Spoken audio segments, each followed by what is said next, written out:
Ok, buenas tardes chicos, les presento a la doctora Marina Sánchez López. Ella va a estar el día de hoy con ustedes, va a compartir un poquito más de control prenatal. Entonces, buenas tardes a todos. Ya me presentaron, soy Marina Sánchez López, yo soy médico familiar.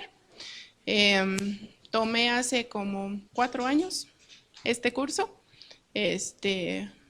Yo ya tenía mucho tiempo trabajando en el primer nivel de atención. Me llamó mucho eso, así que decidí hacer la especialidad ya después de 3 años de egresada. Entonces, soy exalumna de este curso. Tiene prácticamente una semana que salimos de la residencia. Y actualmente, bueno, más bien ya llevo 2 meses en lo que es la maestría para ciencias en la salud. Entonces, pues las opciones no se acaban. El curso es muy bueno. Lo que sí tienen que tener en cuenta es bueno como todas las especialidades porque van enfocados a los padecimientos específicos, pero mucho de lo que preguntan en el ENARM es primer nivel de atención, porque está enfocado a la medicina general, no a las especialidades. Entonces eso tienen que tenerlo bien presente. No es hacer lo que va a hacer el ginecólogo, no es hacer lo que va a hacer el pediatra, sino lo que van a hacer ustedes en el primer nivel de atención.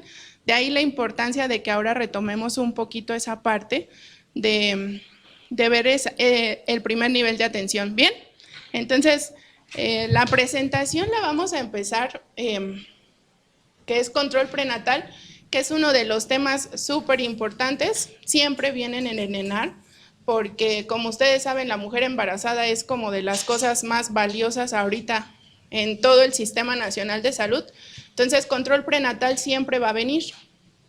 Y aunque parecieran a veces preguntas muy simples, resulta ser que a veces no sabemos lo básico que debemos hacer.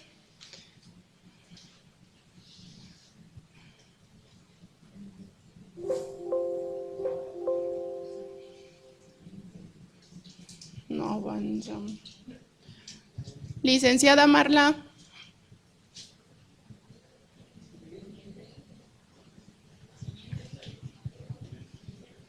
Pues pensé que iba a ser con el... No.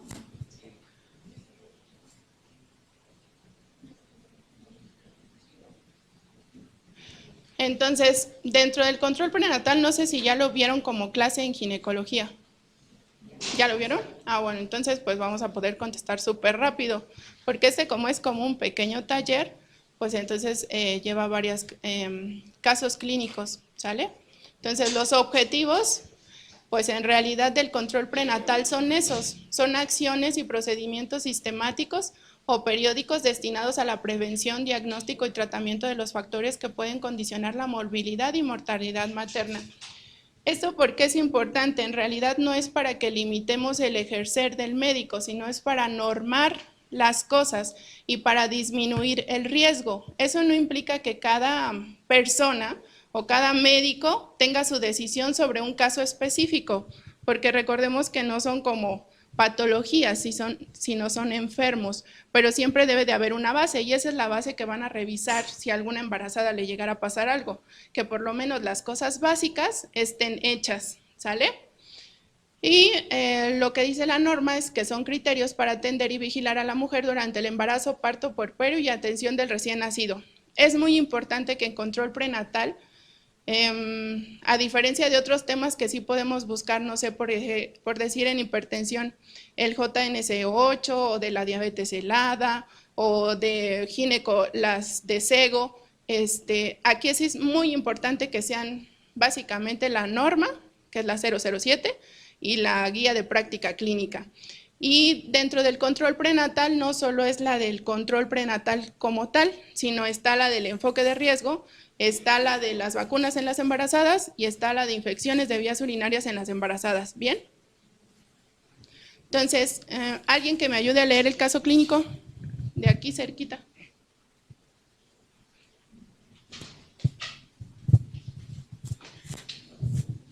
Sí. Femenino de 17 años de edad que acude a su tercera cita de control prenatal, 21 semanas de gestación, mes anterior. Se refiere a sintomática, inmunizaciones muestra carnet, TD el 4 de noviembre del 2018, alérgicos negados, antecedentes ginecobstétricos, inicio de vida sexual activa a los 13 años. ¿Qué es? Parejas sexuales 3, enfermedad de transmisión sexual negadas, gesta 2, parto 0, cesárea 1, aborto 0, fecha de última menstruación el 16 de septiembre del 2018, tipo 2, gesta 1, el 2016, cesárea por madurez sin complicaciones. El peso fue de 61 kilogramos, talla 1.58, índice de masa corporal 23.2, previo al embarazo.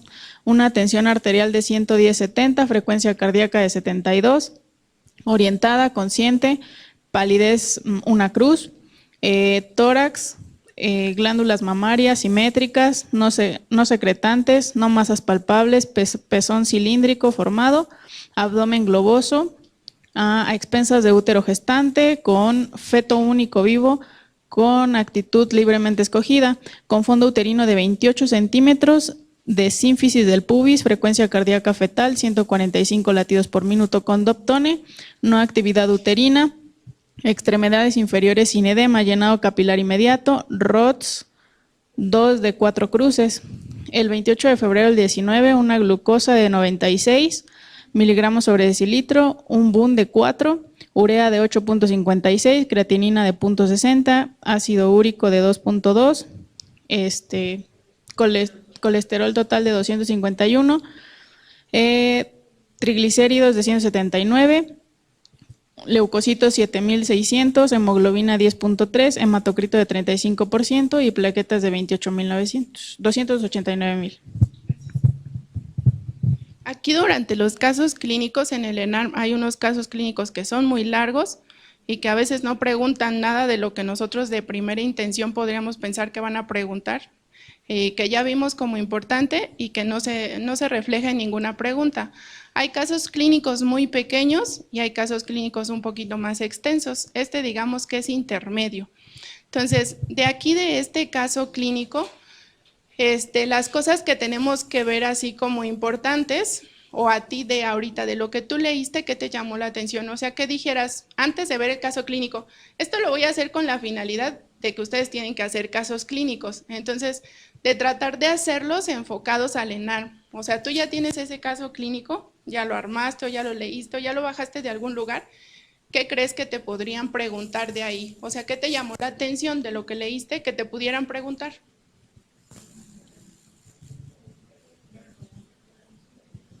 O alguien que le llamó la atención, que creen que les pudieran preguntar de ese caso clínico.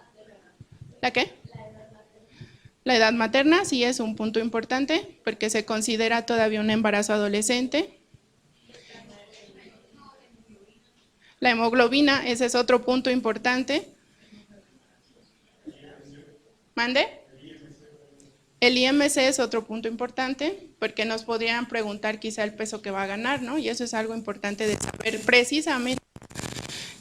Respecto a la hemoglobina también es importante saber porque a diferentes semanas tenemos diferentes niveles de hemoglobina y eso cambiaría nuestro entorno.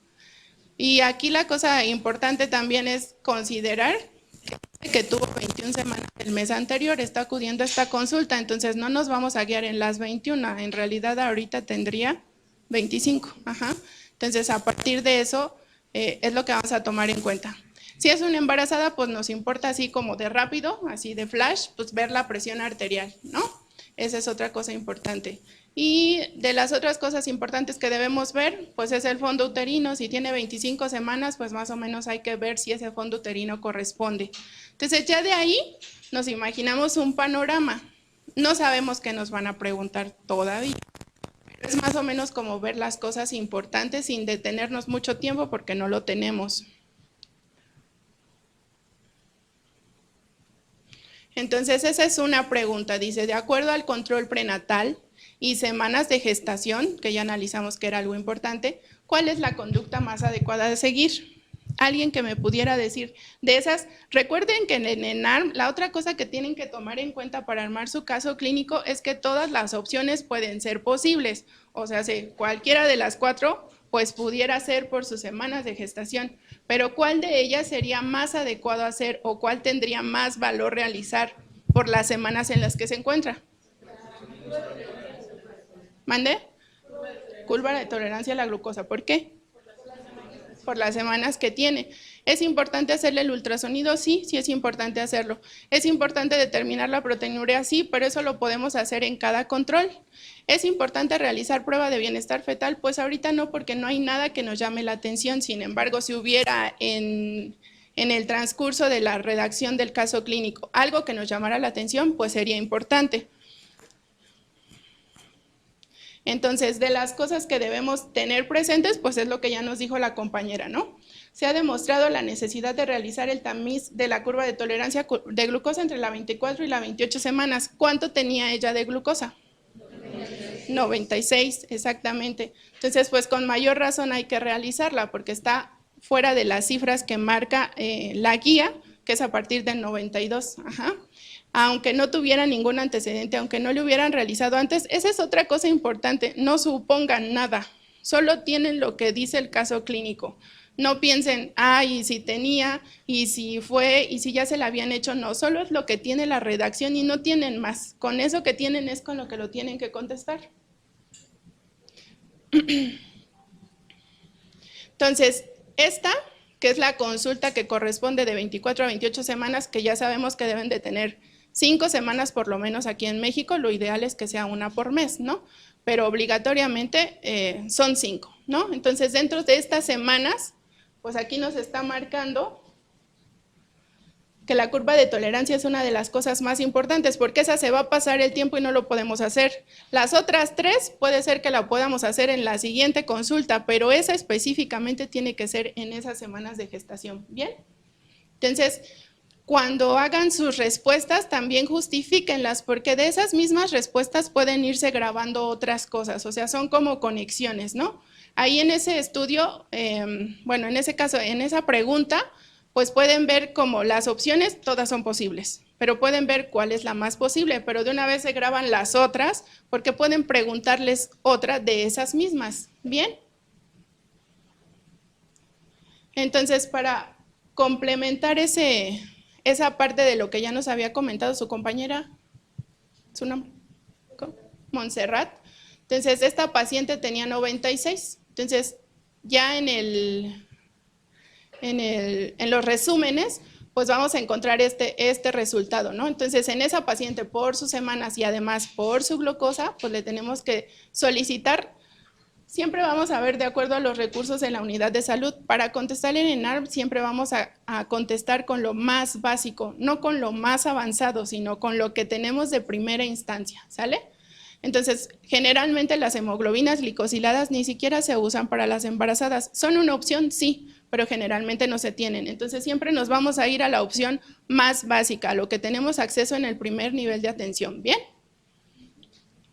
La siguiente pregunta dice, de acuerdo al control prenatal y semanas de gestación, ¿cuál es la conducta más adecuada a seguir? Que fue lo que dijimos ahorita, y ya explicamos por qué, ya decidimos por qué, es solicitar una curva de tolerancia a la glucosa. ¿Quién me puede leer la que sigue? Respecto al fondo uterino, ¿cuál es la relación más adecuada? A, fondo uterino acorde con semanas de gestación. B, fondo uterino menor para edad gestacional. C, fondo uterino mayor para edad gestacional. D, edad gestacional mayor de acuerdo al fondo uterino. ¿Se acuerdan cuántas semanas tenía y cuánto tenía de fondo uterino? ¿Cuántas tenía? 5 semanas Y 28. Eso, ¿cuál de las opciones sería? Esa es una pregunta invariablemente presente en el ENARM. No nos vamos a aprender como todos los, a cada semana cuántos centímetros, porque sería muy difícil, pero sí podemos hacer como una referencia para más o menos guiarnos y tener un orden. Entonces, ¿tú cuál crees que sería? Mayor para la edad gestacional. Entonces, aquí les puse la tabla que es el apéndice normativo. Cuando ustedes contesten sus casos clínicos, también pongan de una vez en qué se está sustentando. Y eso les ayuda mucho porque van grabando muchas cosas en su mente y es más rápido a partir de preguntas hacer esa relación, porque no solo relacionan eso, sino relacionan todo lo demás. Entonces, exactamente, tiene un fondo uterino mayor para esa edad gestacional. Esa figura es importante porque es como la que nos puede guiar en saber más o menos en dónde estamos, ¿no?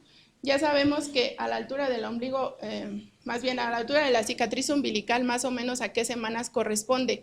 A la mitad entre la sínfisis del pubis y la cicatriz umbilical, y cuánto corresponde hasta arriba y a la mitad, que sería lo más práctico de aprender. Y eso es muy importante porque eso lo tienen que detectar en primer nivel de atención y esa es una pregunta invariable que nos van a hacer, ¿sale? Entonces aquí efectivamente es un fondo uterino mayor para la edad gestacional. Generalmente las preguntas hay que darles una secuencia. Entonces traten de hacer sus casos clínicos también con una secuencia sobre las mismas cosas. Ahorita ya detectamos esto. Entonces podríamos hacer una pregunta, ahora, ¿qué vamos a hacer con eso que está pasando? Hay otras cosas que vimos ahí de los resultados del laboratorio. Entonces dice, con los resultados del laboratorio recabado, ¿cuál es la conducta más adecuada a seguir? ¿Recuerdan todo lo que tenía? ¿Y qué sería lo más adecuado? Iniciar fumarato ferroso, porque todos se dieron cuenta que la hemoglobina está en 10.5, pero además es una paciente que ya tiene 25 semanas, y que no le corresponde ese nivel de hemoglobina. De hecho, lo menos que podría tener pues sería un 11, para que nosotros no manejáramos. No siempre se maneja el hierro, no en todas las embarazadas se da el hierro, solo si sus niveles de hemoglobina están por abajo del 11. Entonces, si nos pusieran una embarazada con 13, en realidad, o sea, ¿cómo le diré? La experiencia, pues todos dicen, a todas se les da ácido fólico y hierro, y no es así. El hierro solo tiene sus indicaciones y no se debe de dar a todas las pacientes. No importa en el trimestre que estén, si la hemoglobina disminuye menos de 11 hay que manejarlo, si no, no. Entonces, eso pues viene también en su guía de práctica clínica. Ya les había comentado, en realidad planificación familiar, control prenatal, a fuerzas son las guías. O sea, no, aquí la cuestión es como que es para un ENAR. Entonces, en control prenatal no perdan tiempo en buscar en otros lados, porque lo que les van a preguntar aquí, es específico de la guía. Entonces, esa sí se la tienen que saber al derecho y al revés, ¿sale? Entonces, aquí nos dice lo de los niveles de hemoglobina, lo que ya habíamos comentado del 11. Esto también viene en otra guía, en las guías del IMSS. En algunas casi viene lo mismo, en las del CENETEC y en las del IMSS. Algunas coinciden en muchas cosas, algunas los plantean de manera diferente, pero finalmente son conductas normadas, ¿sale? Entonces, en esta embarazada, pues tenemos menos de 11, pues tenemos que manejar el sulfato ferroso. No fumarato ferroso, sulfato. ¿Qué cuánto nos aporta el sulfato? O sea, de esa tableta de 200, ¿cuánto nos aporta? 60 miligramos solamente, ¿sale? Entonces, esa sería la respuesta más adecuada. Dice aquí, con lo revisado hasta este momento, ¿cuál es la conducta más adecuada a seguir? Ya vimos que está mal su hemoglobina, ya vimos que no corresponde el fondo uterino con la edad gestacional. ¿Qué sería lo más adecuado hacer con esta paciente?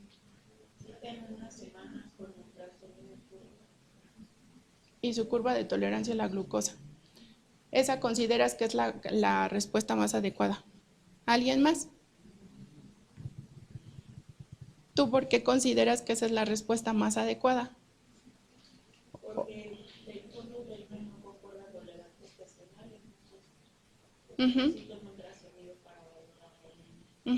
¿Pero en qué semana está ya? 25. En la semana 25. ¿Alguien que tenga otra idea? ¿O que tendría alguna otra opción diferente a esa? ¿O todos dicen que cita en una semana con su ultrasonido y su curva de tolerancia a la glucosa? La curva de tolerancia a la glucosa ya la hicimos, ya la pedimos en la pregunta previa. Es una paciente que su fondo uterino no corresponde con sus semanas y ya estamos en la semana 25. Entonces, Entonces ahí lo que tienen que hacer es no ser como todopoderoso. O sea, si no corresponde, es una de las primeras indicaciones que vienen marcadas. Si no corresponde el fondo uterino con su edad gestacional, además ya estamos en 25 semanas de gestación, ya no hay error como si tuviéramos 12 o 15 semanas. O sea, ya es una diferencia de 4 semanas prácticamente. Entonces, la conducta a seguir es su envío a segundo nivel para valoración y seguimiento. En las causas, pues ya las tendrán que investigar si es un oligo, si es una restricción de crecimiento, pero la indicación en ese caso, siempre que haya una desproporción entre el fondo uterino y las semanas de gestación, es un envío a segundo nivel.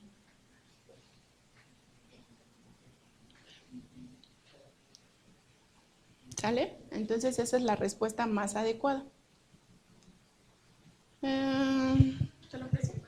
Fíjate, ¿cuál es la diferencia? La cuestión del fumarato ferroso es que no se puede absorber a nivel gastrointestinal. El sulfato sí tiene mayor proporción de absorción y tiene menos reacciones adversas. En el embarazo se da porque hay menos reacciones adversas. El fumarato tiene un poco más de reacciones adversas y es más intolerante gastrointestinalmente. Entonces, por eso se les da el sulfato en el embarazo. ¿No? Es que les digo. Es que me preguntaba que por qué el sulfato y no el fumarato. Le digo que el fumarato tiene más efectos adversos. En el caso de la embarazada, tiene más efectos gastrointestinales. Entonces, se da el fumarato porque se absorbe mejor y porque tiene menos reacciones adversas. ¿Cuál es el tratamiento de elección de las epidemias en el embarazo? El control es no farmacológico, a menos que ya estén rebasadas 2 veces sus cifras normales, entonces puedes manejar medicamentos. Recuerden, por decir, en esta paciente que ya tiene 25 semanas, pues sí podemos manejar medicamentos. Si tuviera menos de 14, recuerden que menos de 14 son nada, o sea, si no se puede dar nada, nada. Pero si el colesterol en realidad está muy alto y ya se vuelve un factor de riesgo, esta paciente tenía 200 y tantos, ¿no? 250. Pero si nos rebasara, por decir, los 350 que marcan en dislipidemias, entonces podrías manejar una estatina, sí la podrías manejar porque ya estamos en semana 25. Tiene sus efectos secundarios, sí, como todos los medicamentos, pero aquí hay que valorar riesgo-beneficio. Entonces sí lo podrías manejar, pero siempre es no farmacológico. Entonces siempre es a la nutrición. Siempre, siempre, siempre. Gestante de 32 años de edad, semana de 9 semanas de gestación, según dijiste en la primera gestación, término con cesárea anterior, con desprendimiento placentario normoinserta realizada a la semana 33, diagnosticada con preeclampsia en el embarazo anterior en la semana 31. Antecedentes personales de epilepsia con un tratamiento, índice de masa corporal de 30.1 kilogramos por metro cuadrado. Embarazo actual de curso normal, tensiones arteriales en un rango entre 60 y 75 milímetros de mercurio de diastólica y entre 105 y 120 milímetros de mercurio de sistólica. Incremento de peso de 3 kilogramos hasta este momento. Ausencia de proteinuria en orina de 24 horas. ¿De aquí qué te llama la atención? Muchas cosas, ¿no? Pues aunque no lo quieran creer, así llegan. De hecho, estos casos clínicos son reales. Si ven abajo le puse Hospital Rural IMSS Prospera, así llegan las pacientes. Y así pueden padecer de caóticos los casos clínicos, así llegan, así literalmente llegan. Entonces, pero van a llegar con ustedes, no van a llegar con el ginecólogo. Entonces, esta paciente va a llegar con ustedes. De aquí, ¿qué creen que les podrían preguntar? Pues podrían ser muchas cosas, ¿no? Lo que tenemos, bueno, lo puse así, este caso específicamente lo puse así porque a veces vemos tantas cosas que empezamos a echar a volar la imaginación y me pueden preguntar si es epiléptica y si tiene el desprendimiento prematuro de placenta y si nació y tuvo un parto pretérmino, o sea, no, o sea, hay que leerlo y pasar a las preguntas. Cuando son casos así, donde tienen de todo, hay que pasar a las preguntas, porque a veces ni siquiera sabemos lo que nos van a preguntar y ya nos imaginamos 1000 de escenarios y lo que nos van a preguntar no tiene nada que ver y les va a pasar, o sea, van a ver el caso clínico, ay, me preguntaron esto. Entonces, es como mantener el control. Esta paciente sí se ve muy caótica, pero realmente llegan así. Entonces, de aquí pues realmente nos podrían preguntar muchísimas cosas.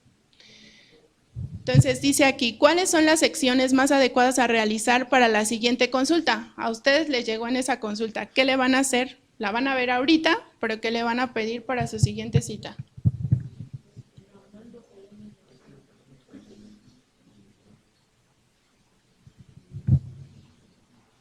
De acuerdo a si hay que tener en cuenta, o sea, sí, ¿qué le vamos a hacer de acuerdo a lo que tiene? Porque de todos modos ya llegó con eso no se lo podemos quitar.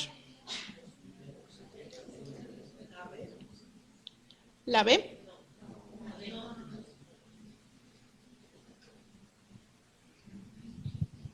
Hay que tener en cuenta que tiene epilepsia, que tuvo un parto pretérmino, ajá, que está en tratamiento, no dice si está en control o en descontrol, pero dice que está en tratamiento, pero tampoco vamos a suponer si está controlado o descontrolada, es epiléptica, ajá, así es. Entonces, aquí lo que vamos a hacer es, de todos estos, no la vamos a mandar luego, pero sí le tenemos que dar su manejo de inicio, no la podemos mandar así de la nada y decirle, es epiléptica y tuvo parto pretérmino, ya tiene 8 puntos, solo por eso, por tener una comorbilidad son 4 puntos, que eso es parte del riesgo obstétrico que deben de hacer en todas las pacientes, ya tiene su comorbilidad, son 4 puntos. Tuvo parto pretérmino, son otros 4 puntos, ya tiene 8 puntos, eso ya la hace una paciente de alto riesgo, ¿sale? Entonces, pero ya llegó con nosotros, para mandarla también debemos de iniciar ese manejo porque vamos a perder tiempo en lo que va. Tampoco la vamos a mandar de urgencias porque en este momento tendría indicación para mandarla de urgencias, tampoco la tiene. Entonces, es correcto, lo que vamos a hacer es la respuesta de, vamos a iniciar su manejo con todo lo que implica, hay que aumentar las dosis de ácido fólico en esa paciente, no podemos manejar lo que manejamos en todo, porque no solo más bien no por la epilepsia, sino porque los anticonvulsivos hacen que el ácido fólico no se absorba. Entonces, por eso debemos aumentar sus requerimientos, ¿sale? Entonces, la razón de darle los 5 miligramos no es en sí por la epilepsia, sino es por los fármacos que está tomando, porque sí nos pusieron que está en tratamiento.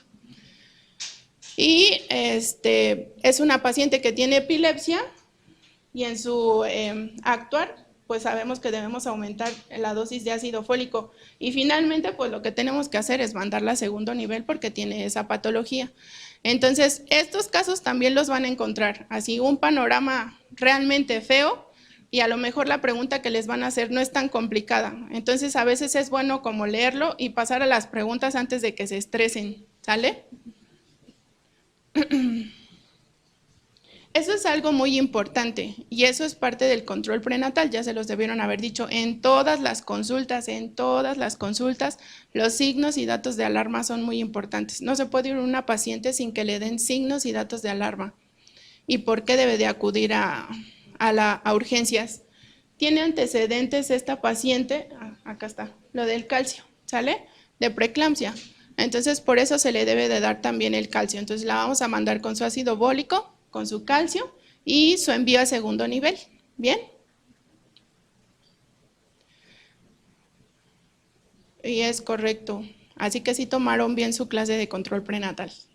¿Cuál es la ganancia de peso más recomendada para esta paciente? ¿Cuánto tenía?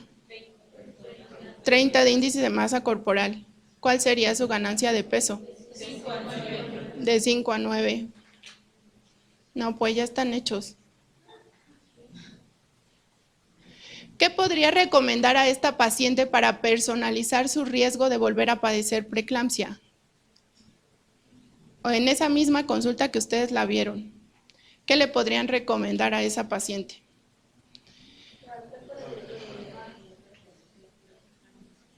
La bitácora de TEA, la opción B. ¿Están esas cifras que marcaron ahí, están fuera de rango? No. Estaban normales, ¿no? Son las que están permitidas. Entonces, ¿qué le haríamos para personalizar el riesgo de esta paciente? Ajá. La D. Las cifras de tensión arterial son esas, en esas cifras de tensión arterial debemos de mantener a la paciente, eso es algo importante, porque eso les va a servir para identificar, si ustedes detectan esas cifras más altas, pues entonces ya nos está mandando ese caso clínico a otras opciones. Mientras se mantengan en estas cifras, pues quiere decir que todo está marchando bien, ¿sale? Entonces esto es importante que lo tengamos presente. Y la presión de la medición de la presión arterial media, pues sí nos ayuda, pero no es como lo ideal. Sin embargo, a todas las embarazadas también se las debemos de poner, porque nos ayuda a medir nuestro riesgo, ¿sale? Y como ustedes contestaron, lo de las pruebas de medición de orina, sí se debe de hacer, de hecho se hace cada semana, y si hay alguna alteración, prácticamente lo que se hace pues son los egos o las tiras reactivas. Si hubiera alguna alteración, pues entonces sí hay que hacer la cuantificación de orina en 24 horas. Bien, eso es lo más recomendable solicitar. Todos dijeron que el Doppler, pero el Doppler ¿a quién le corresponde? A Gine. Entonces nosotros de primera instancia, si nos llega esa paciente, lo que debemos hacer es su cuantificación de orina de 24 horas. Esto del Doppler sí está indicado, está bien que lo tengan presente porque quizá en preeclampsia, no en control prenatal, este es control prenatal, quizá en preeclampsia sí les pregunten eso, pero en preeclampsia. Pero esto ya es de segundo nivel de atención y sí es lo más indicado. Pero ustedes para ese control prenatal de esa paciente es la cuantificación de orina en 24 horas, ¿bien?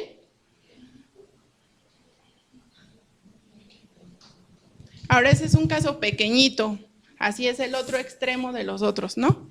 Dice, Andrea de 28 años de edad acude por referir amenorrea de 12 semanas. Se refiere asintomática. Presenta prueba inmunológica de embarazo positivo. Gesta 2, parto 1, cesárea 0, aborto 0. Tabaquismo positivo, 45 cigarrillos al día. Alérgicos negados, así de pequeñito. Y también es real. Entonces, de esos 4 renglones, porque así vienen unos casos clínicos de 4 renglones, ahí más o menos, eso traten de hacerlo porque les ayuda a ir como abriendo su mente. O sea, de esos 4 rengloncitos, ¿qué les podrían preguntar de esos 4 renglones? Factores de riesgo por lo del tabaquismo, ¿no? Que nos podría implicar ¿qué? O sea, esa cantidad de cigarros que se fuma al día, ¿qué nos podría generar? Restricción del crecimiento es de los principales. ¿Qué más? Amenaza de parto pretérmino, no de aborto, de pretérmino. Bueno, en su caso sí, porque son 12 semanas, pero en realidad el tabaquismo no te hace factor de riesgo para aborto, solo te hace factor de riesgo para parto pretérmino. Entonces quizá logre pasar las 20 semanas y entonces le genere, si sigue así, pues un parto pretérmino. No es tanto como el aborto. ¿Qué más? Porque en realidad pareciera que no dice nada, ¿no? Eso es como lo único que les llamó la atención, el tabaquismo, ¿no? ¿Cuál sería la conducta más adecuada a seguir? Ahí es importante porque es la primera vez que va con su prueba inmunológica de embarazo, ya está positiva, que eso es algo importante. Antes de iniciar un control prenatal, pues es comprobar que está embarazada, ella ya lleva su prueba. Entonces, ¿qué es lo primerito que le tienen que hacer?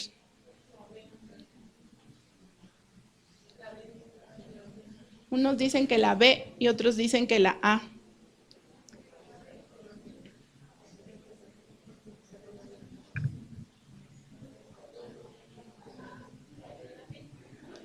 A ver.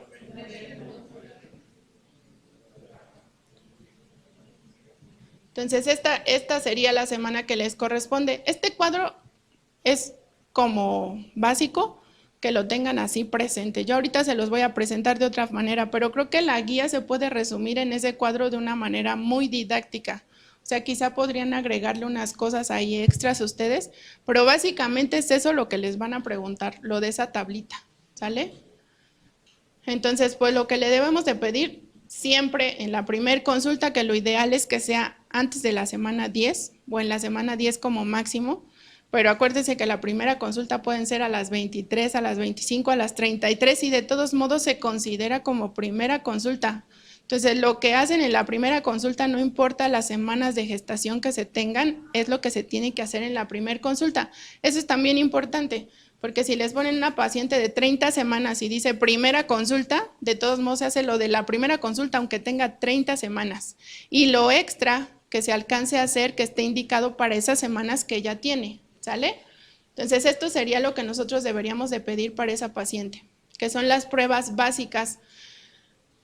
No está la de hepatitis, porque en realidad esa no es como obligatorio de la primera consulta, es solo si se tienen factores de riesgo o si contamos con ella en la unidad. Entonces, podríamos ponerla así, siempre y cuando todo lo demás corresponda a lo que corresponde a la primera consulta. Si no está, no es importante. Bueno, sí es importante, pero no es necesario. El exudado vaginal se manda a hacer porque recuerda que siempre lo que le preguntas a una embarazada y lo que debes de tener siempre en cuenta son sintomatología urinaria, sintomatología vaginal y datos de vasoespasmo. Son de las cosas que nunca debes de dejar de preguntar. Entonces, el cultivo se hace porque el riesgo, así como de las infecciones de vías urinarias asintomáticas, también casi todas las embarazadas, y ya lo verán, o sea, casi todas las embarazadas tienen infecciones vaginales y algunas, aunque tengan un flujo abundante, de todos modos te dicen que no tienen nada. Entonces, pero el cultivo tampoco es obligatorio, o sea, no viene marcado.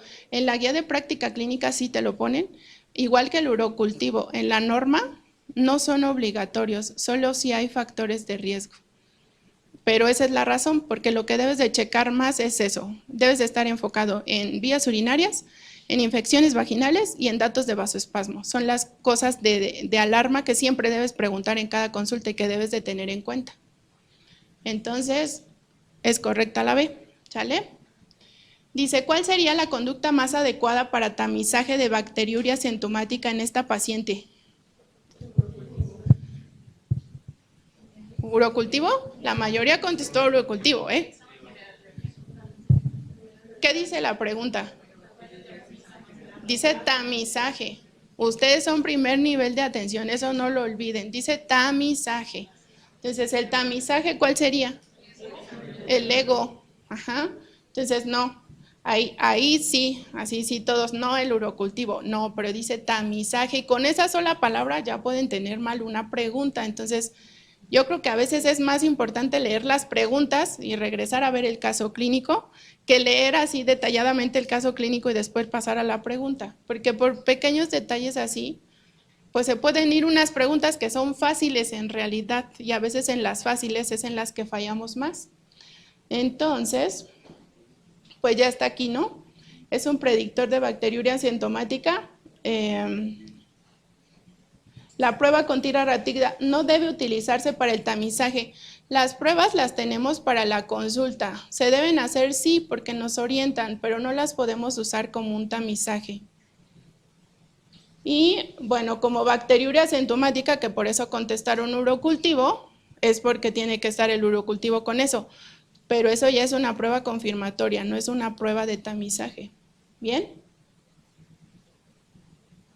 Y entonces, el realizar tamizaje para bacteriuria asintomática es con el examen general de orina y se hace entre las 12 y las 16 semanas. Y más o menos en el transcurso del embarazo debemos hacer 4 exámenes generales de orina. ¿Bien? Y en lo que nos vamos a basar, pues es básicamente en esos 3 parámetros cuando lo usamos como tamizaje. Entonces quedamos que es el examen general de orina, ¿bien? Dice, al resultar positivo el tamizaje previo, que no nos dicen cuál, así que si contestaron urocultivo, pues también van a tener mal la que sigue, ¿no? ¿Cuál sería el manejo más adecuado para esta paciente? Nitrofurantoína. ¿Todos dicen que nitrofurantoína? Amoxi. Siempre, siempre, siempre agarren la de primera elección, a menos que en su caso clínico les pongan que es alérgica a la penicilina, que no es el caso, siempre son las primeras opciones. Que sí existe mucha resistencia, sí, que ya las ampicilinas no les hacen, sí, Pero este es su caso clínico y ustedes deben de tomar la primera opción. Si en su caso clínico dijera, es una paciente multiresistente, pues entonces elegiríamos otra opción. Es alérgica a la penicilina, elegiríamos otra opción. Pero si no nos dice nada, eso es lo que esos 4 renglones tenemos, con esos 4 renglones contestamos. Y la primera opción es la moxi. Y de hecho eso viene dentro de las cosas que califican. ¿Sale? Entonces ella nos salió con un ego positivo, que está acá. Entonces la primera opción, amoxicilina. Bien, sí tenemos la nitro también, pero no está como primera opción. Sí la podemos tomar en cuenta siempre y cuando diga multiresistencia o nos diga que es alérgica. Entonces, amoxi. ¿Cuál sería la causa más probable en este caso? Así se la saben todas, ya lo vieron. Sí, E. coli. Todas las demás, todas pueden estar presentes, todas son causa de bacteriuria asintomática, pero sin lugar a duda y por mucho, la E. coli es la más frecuente. Este es un inter. A veces ayuda mucho a hacer otras cosas más que los resúmenes y tener algunas otras cosas más para podernos apoyar. Que es el mapa mental, que existe un libro de Tony Buzan donde describe todas las formas de hacer un mapa mental, nos ayuda como a tener más opciones en una sola hoja, por decirlo, tener todo lo que necesitamos en una sola hoja.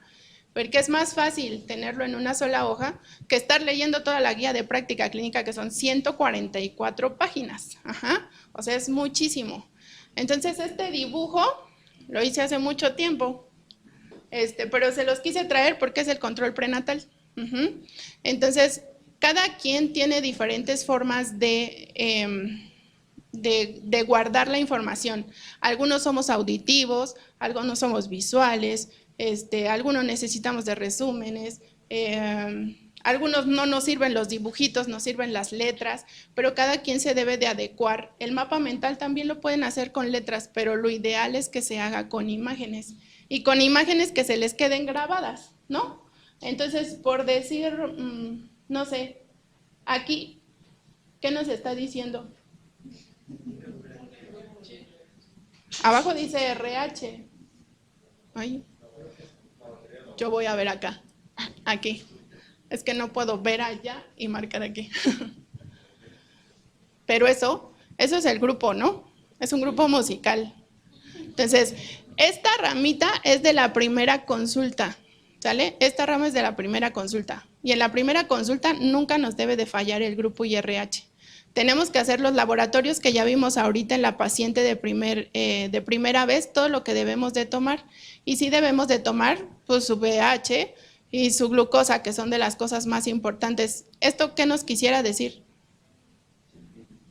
El BDRL, porque es una espiroqueta, ¿no? Del treponema pallidum. Entonces, esa de acá, ¿qué debemos de hacer en la primera consulta?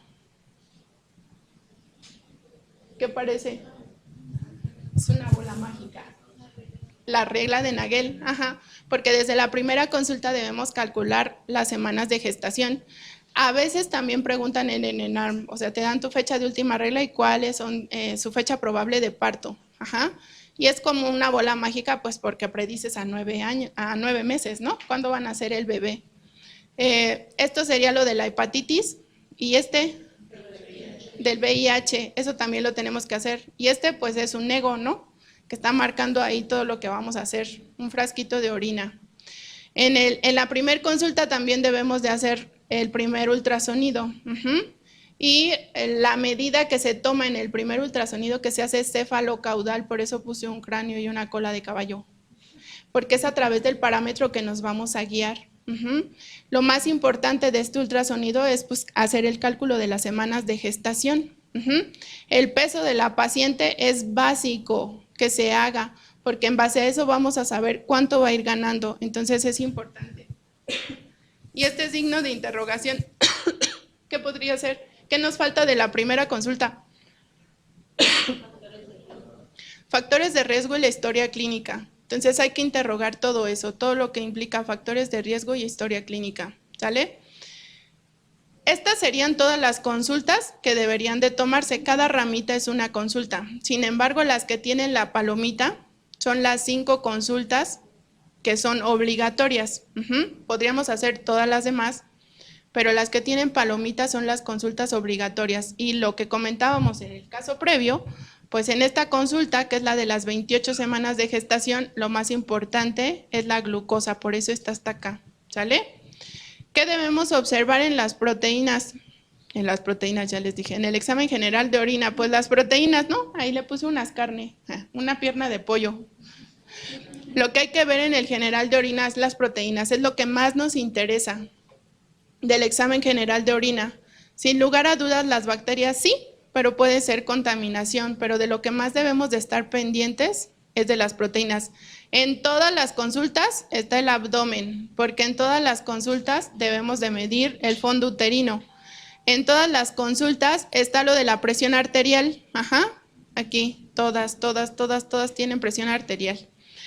De las cosas importantes, por decir, en esta última consulta, que puede ser desde la semana 38 hasta la 40, es alertar a nuestra paciente sobre los datos de posmadurez. Este es un viejito. Entonces, es importante informarlo, porque entonces podemos llegar a algo que sea una negligencia médica, porque no estamos orientando a la paciente. A la paciente le debemos ir diciendo sus semanas de gestación, pero a partir de esta última consulta le debemos de dar los datos de alarma, de dónde no puede pasar. Son datos de posmadurez. En esta tercera consulta que se toma el 1, 2, 3, 4, en la cuarta consulta donde se toma el ultrasonido del tercer trimestre, ¿para qué nos es útil el tercer trimestre? Para posición. Por eso le puse ahí las pelvis y unos muñequitos. Esa es la finalidad de hacer el del tercer trimestre, ver la posición, variedad de posición del producto, ¿sale? Y su líquido amniótico, obviamente. Y desde esta semana también nos sirve para ver por posmadurez. ¿Qué otra cosa por aquí? En este del segundo trimestre, que es la tercera consulta, si fuera la obligatoria, este ultrasonido, ¿para qué nos es útil? ¿Mande? Estructural, ese es el estructural.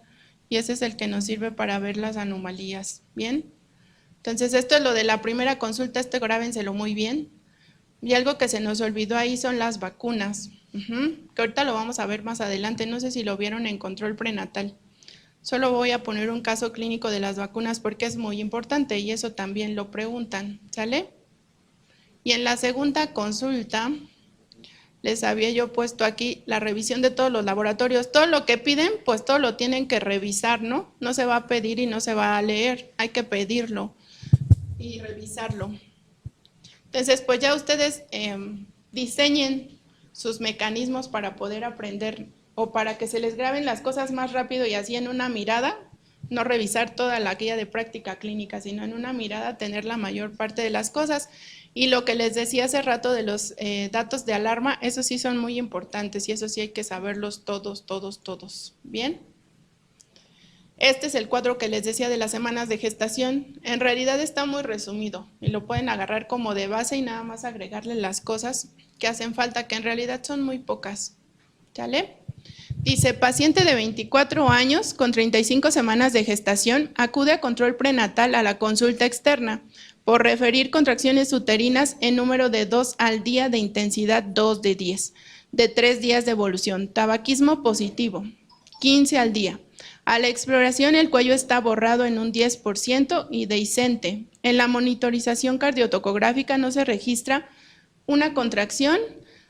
No se registran contracciones, siendo el resto de la exploración normal, sin patologías agregadas. Transcurso de embarazo normal, o sea, básicamente, pues parece que no tiene nada, ¿no? Todo está bien, excepto sus cigarros, que ya los vimos como factores de riesgo. Sin embargo, que venga, no quiere decir que se los van a preguntar. Entonces dice, de acuerdo a lo identificado, ¿cuál sería la actitud más adecuada a seguir en esta paciente?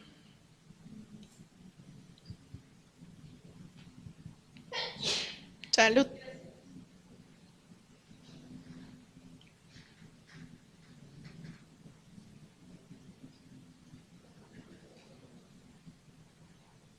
Les regreso el caso clínico.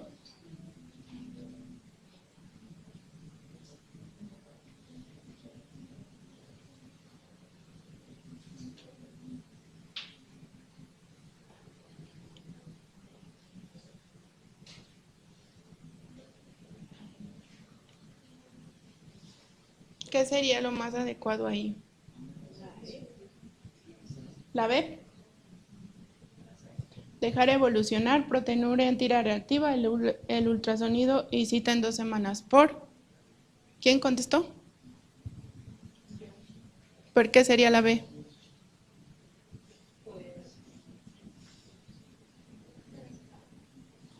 Te lo regreso. Ah.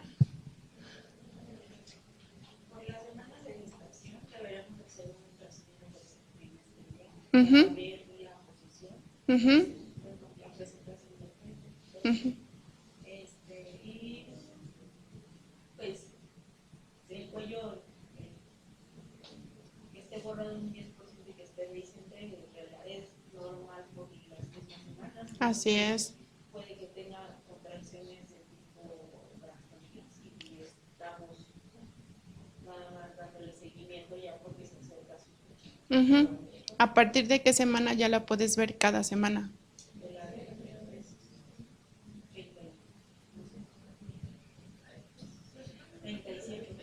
¿Mande? 38. A partir de la semana 38 ya las pueden citar cada semana o cada 2 semanas. Depende del riesgo de cada paciente. Esta paciente tiene 35 semanas. Como dice su compañera, hay muchas pacientes que a estas semanas lo primero que pasa es el borramiento, ¿no? Puede tener ese borramiento, no es significativo. Sus contracciones tampoco tienen las características de ser contracciones efectivas. Ajá. Entonces, en realidad, digamos que está estable, ¿bien? Entonces, la pregunta sería, de acuerdo a lo identificado, ¿cuál sería la actitud más adecuada a seguir? Ella nos dijo que la opción B. ¿Alguien tiene alguna otra opción?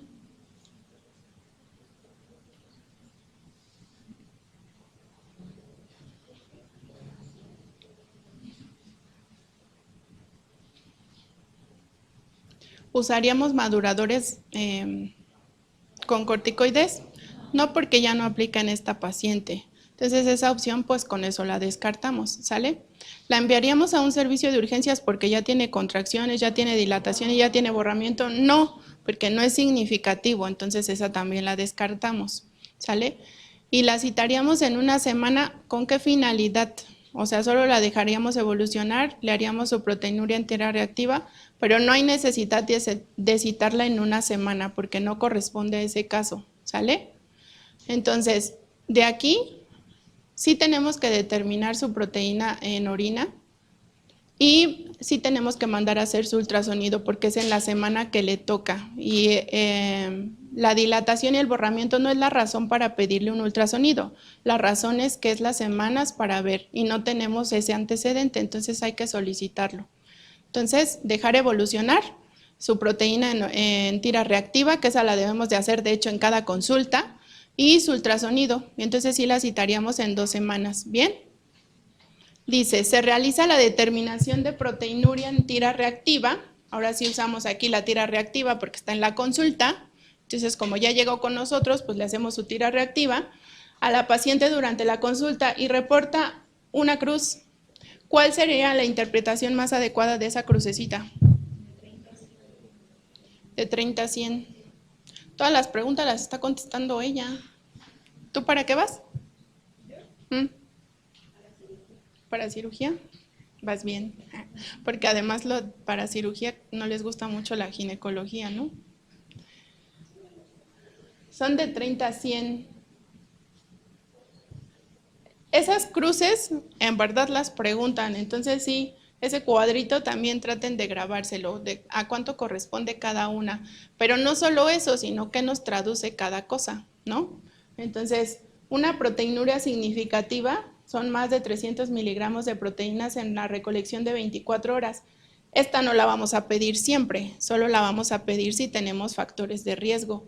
Si esta paciente sacó una crucecita, ¿sería necesario pedirle su orina de 24 horas? ¿Por qué no?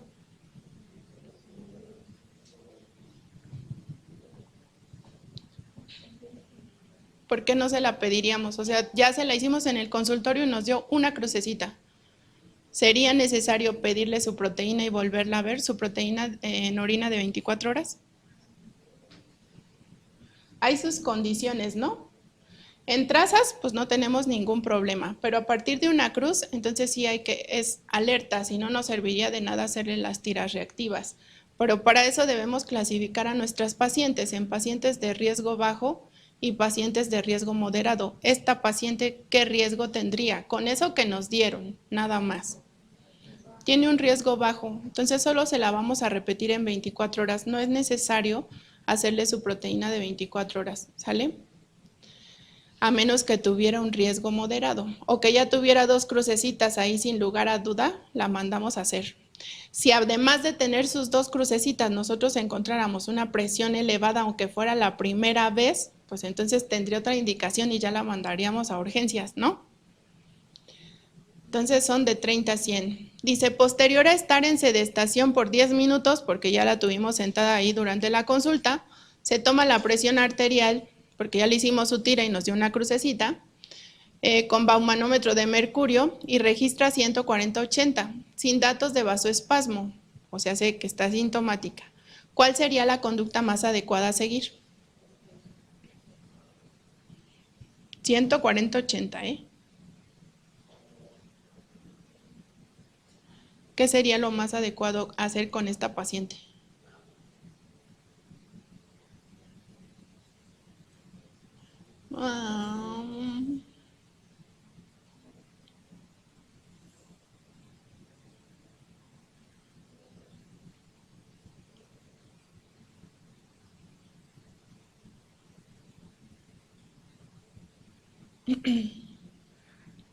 En realidad es una paciente que solo tiene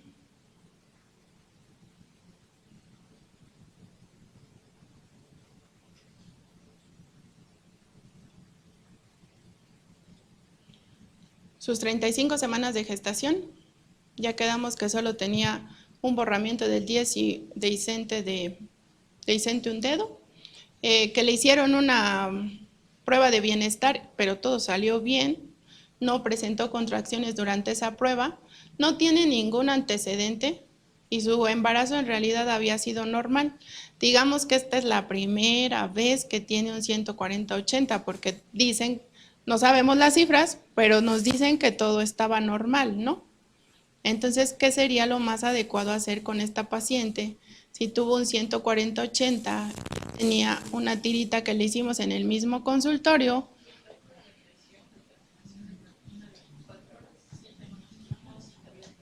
Así es, eso es lo correcto, porque solo es su primer presión, no la podemos diagnosticar. De hecho, no le debemos dar manejo médico.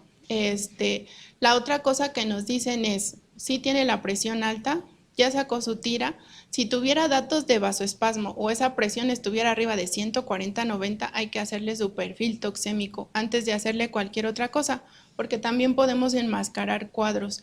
Pero en este caso, en esta paciente que no tiene ningún antecedente, que es la primera vez que la tomamos y que solo es la tira reactiva, y acuérdense que cuando vimos lo de tamizaje, la tira reactiva es una ayuda, pero no te da un diagnóstico, ni siquiera la puedes usar como tamizaje, solo es orientativo. Entonces lo que debemos hacer es tomarles orina de 24 horas, ¿sale? Hay que monitorizarle su presión y citarla en una semana, tampoco la vamos a mandar a 2 semanas. Aquí es donde debemos de analizar cada caso, porque no todos los casos son iguales. Sin embargo, hay reglas y esas las tenemos que seguir, ¿sale? Sobre esas es las que nos tenemos que manejar. Ella tuvo 140/80. Aquí nos marcan 140/90, pero es su primera vez. Entonces lo que debemos hacer es monitorizarla y hacerle su determinación de orina para corroborar. Aquí ya nos daría como un riesgo moderado, porque ya están alteradas las cifras de presión, ya no están dentro de las presiones normales que debemos manejar. Entonces ya la consideramos como riesgo moderado. Entonces le vamos a hacer su bitácora de presión, su determinación de orina y su cita abierta a urgencias con sus datos de alarma, que esos no los debemos olvidar, ¿sale? Pero tampoco la vamos a mandar a ¿cómo se llama? A urgencias, ¿sale? Y que es el último caso, con este ya vamos a cerrar. Dice, paciente Ariana, de 27 años de edad, acude a cita de control prenatal subsecuente, acompañada de su pareja. Antecedentes heredofamiliares, ninguno. Tabaquismo, no. Alcoholismo, no. Drogas, no. Inmunizaciones, comenta aplicación de vacuna de tétanos hace 1 año. Antecedentes ginecobstétricos, menarca a 14 años, ritmo regular de 28/7, inicio de vida sexual activa a los 15, parejas sexuales 1, enfermedades de transmisión sexual negadas, gesta 3, partos 2, cesárea 0, abortos 0. Su fecha de última regla fue el 26 de mayo del 18. Es una paciente asintomática que refiere a uno percibir movimientos fetales, niega actividad uterina, niega datos de vasoespasmo.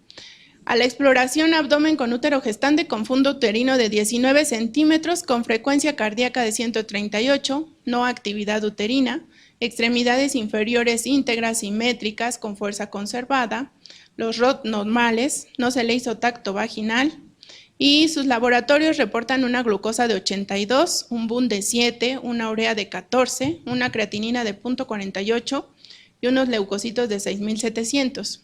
La hemoglobina está en 11.3, el hematocrito en 28, sus plaquetas de 218.000. El ego nos reporta leucocitos de 25, nitritos negativos, bacterias negativas, su VIH no reactivo, su VDRL no reactivo, y nos reportan un ultrasonido, no dice la fecha, pero tenía 9 semanas y lo traspolaron al día que fue a su consulta y tenía 32 semanas de gestación. ¿Sale? Ese está largote a comparación del otro que son 4 renglones. Y de aquí pues también podríamos hacer muchas cosas. Pero dice, de acuerdo al caso, ¿cuál es la indicación y orientación más adecuada que se debe dar a esta paciente durante la consulta?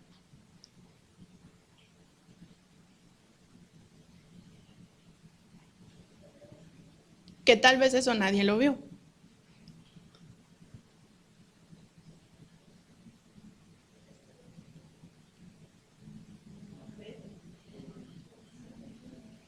La D. B. Acudir a medicina preventiva para aplicación de influenza, pues ya cuenta con la vacuna de TD y la TDPA ya no está indicada por las semanas de gestación. ¿Sí? ¿Quién dice algo más? Esa no es la correcta. La C. Acudir a medicina preventiva para aplicación de TDPA e influenza. ¿Alguien más tiene otra opción? Es un caso complicado con una pregunta relativamente sencilla, ¿eh? ¿Alguien más? Las vacunas hay que revisarlas, también forman parte del control prenatal y es nuestra obligación mandarla como servicios complementarios, ¿sale? Entonces, esta paciente, déjenme regreso. Esta paciente dice aquí, lo único que nos preguntaron y que quizás se nos pasó desapercibido es que dice que solo comenta, eso es algo que siempre se debe preguntar en control prenatal, las inmunizaciones, solo dice, comenta aplicación de vacuna de tétanos hace 1 año. Eso es todo lo que dice, no tenemos más. Entonces, si la tiene hace 1 año, ¿qué le hacemos? Le ponemos su dosis de TD, porque ¿cuántas dosis de TD debe de tener? 2 son normales para los demás pacientes, pero en la embarazada, si le inicias TD en el embarazo, ¿cuántas dosis son? 4. Si le inicias TD en el embarazo, si la paciente no tiene antecedentes de que nunca le han puesto TD, son 4 dosis. Se le pone la primera dosis lo más pronto que se pueda y la segunda se le pone a las 4 semanas. Se le debe aplicar una tercera dosis entre los 6 y los 12 meses y se le debe aplicar una 4ª dosis al año de la tercera, aunque ya no esté embarazada, pero inició su esquema y no tenía ningún antecedente de vacuna de TD. La TDPA es la específica para el embarazo. Entonces, digamos que por cada embarazo, cada embarazada debe de tener su TDPA. Si esta paciente ya tiene antecedente de TD, ¿podemos ponerle la TDPA? Sí, sí se la podemos poner. ¿Hasta qué semana se la podemos poner? a partir de la 20 semana. Después de la semana 20, y lo ideal es en el tercer trimestre, pero a partir de la 20 tú ya se la puedes poner. Entonces, esta opción que me habían dicho primero, que la TDPA ya no está indicada, sí está indicada. Además está dentro de las semanas de gestación que se puede poner, entonces sí habría que ponerla. Y aquí dice, si ya tiene vacuna de TD, puede recibir la vacuna de TDPA sin tomar en consideración el tiempo transcurrido desde que recibió la TD. Esta paciente tiene 1 año, así que no importa, nosotros le debemos de mandar a que le pongan su TDPA. Preferentemente, como dijo el doctor, se pone después de la semana 20. Sin embargo, es mejor o se debe preferir aplicar durante el tercer trimestre. Esto solo se los puse porque las embarazadas deben de recibir su vacuna de influenza anual, no van a estar embarazadas cada año, pero si no la tienen se les debe de poner porque son personal de riesgo, ¿sale? O son de los grupos de riesgo, entonces la influenza tiene que ser aplicada en las embarazadas. Y siempre y cuando estén disponibles, esta no es como que a fuerza se la tienen que poner, si no está disponible tampoco se va a usar. Si la paciente cursó con gripe, se la pueden poner, a menos que haya sido corroborado por pruebas y no pruebas rápidas, porque ya sabemos que no son efectivas, influenza H1N1, entonces solo en ese caso no podemos aplicar influenza. Si ya tiene una prueba confirmatoria, no le podemos aplicar influenza. Si solo fue un cuadro gripal, podemos ponerla, ¿sale? Y la de hepatitis B, si se tiene, se le puede poner a todas las embarazadas, pero en realidad esta es opcional. También la debemos de poner solo si hay riesgo. ¿Cuáles son los factores de riesgo? Pues que tenga más de una pareja sexual. ¿Que cuántos tenía esta paciente? Una. Entonces, pues no sería necesario ponérsela. Que haya sido evaluado o tratado por enfermedad de transmisión sexual, que no tenía. Que usen drogas inyectables recientemente, o que haya tenido una pareja con hepatitis B positiva, ¿sale? En ese caso, sí debemos usar la vacuna de hepatitis B. Si se tiene, se puede poner aunque no tenga factores de riesgo, pero va exclusivamente dirigida a las pacientes que tienen factores de riesgo. Ajá. Entonces aquí está resumido las vacunas recomendadas para las embarazadas, que solo son esas que les mencioné ahorita. Todas las demás están contraindicadas y estas ya son condiciones especiales que no les van a preguntar, pero las que sí se deben de saber son las básicas. Y entonces, pues la debemos de mandar a medicina preventiva para aplicación de TDPA e influenza. Todas las demás no. Sin embargo, la de abajo es la forma adecuada, esta es la forma de adecuada. Si esa paciente nos dijera, no tiene aplicada TD, le podemos poner estas e iniciar, por decir, si llega a las, 12 semanas, le ponemos la primera dosis. La otra cosa que se puede hacer y que puede ser un caso especial es, por decir, le ponen TD en el 0 y tienen TD a las 4 semanas, que es la segunda dosis. Para estas 6 semanas, que es de las 6 a las 12 semanas, ya rebasó las 20 semanas. Entonces, se puede suplir una de TD por una de TDPA. Eso también lo podemos hacer. O sea, no necesitan ser las 4 de TD. Si es embarazada, podemos suplir una de estas 2 dosis por una TDPA, ¿sale? Que la más adecuada sería esta, porque todavía estaría embarazada. Ya para el año de esta dosis, pues ya sería, ya ni siquiera estaría en puerperio. Las pacientes que, por ejemplo, tienen de que acaben de hacer su bebé, tienen 6, 7 meses y ya tienen otra vez un mes de embarazo, ¿se les vuelve a aplicar otra vez la TDPA? La TDPA sí se puede volver a poner. De hecho, esa es por embarazo. Esa sí, aunque sea un periodo muy corto. Por el pertusis, porque no lo tiene la TD. Esa es la importancia. Y sí se puede poner si tiene otro embarazo, y que sí las hay. O sea, que todavía están así como en los 42 días y ya están embarazadas otras veces. Entonces sí se puede volver a poner TDPA, porque no importa las que ya tenga. Ni de TD ni de TDPA. Podemos suplir una TD por una TDPA. No importa si se la pusieron hace 4 semanas que todavía no sabía que estaba embarazada, le pusieron la TD, podemos poner TDPA después de la semana 20, ¿sale? Aunque se la hayan puesto 4 semanas antes de que ella supiera que estaba embarazada. ¿Bien?